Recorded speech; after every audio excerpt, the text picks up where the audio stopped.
যে হিংসা করে তারই বেশি ক্ষতি। যার হিংসা করা হয় তার সাধারণত ক্ষতি হয় না।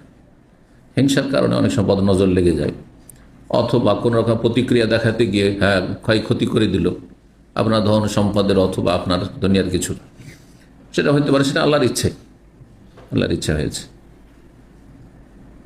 কিন্তু যে ব্যক্তি হিংসা করে তার বেশি ক্ষতি। হিংসা করলে আপনার অন্তর আগুনের মতো জ্বলতে থাকবে, কখনো শান্তি পাবেন না।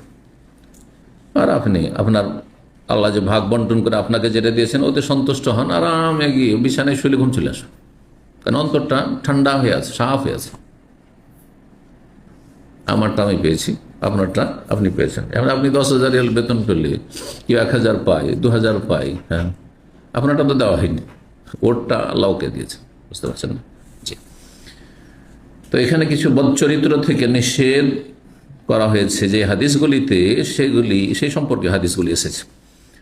এখানে আজকে দাসের প্রথম অধ্যায়ে হিংসা করা নিষিদ্ধ, এবং তাদাবর, দোবর থেকে, তাদাবর শব্দটি দোবর থেকে, দোবর মানে পাছা, সহজ ভাষায় মানে একজন মানুষের আরেকজন মানুষের সাথে দেখা হইলে মুখোমুখি হইতে হবে।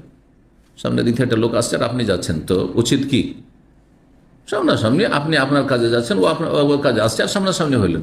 কিন্তু ওখানে যদি আপনি আপনার মুখটা না দেখিয়ে আপনি পাছা দেখিয়ে দেন, মানে মুখটা ঘুরিয়ে নেন, এটা নাম তাদাবর। এটা কেন করে? সম্পর্ক রাখতে চায় না সেজন্য। এই জন্য তাদাবরের অর্থ কি করলাম? সম্পর্কেও বিচ্ছেদ করা, বা সম্পর্ক ছিন্ন করা।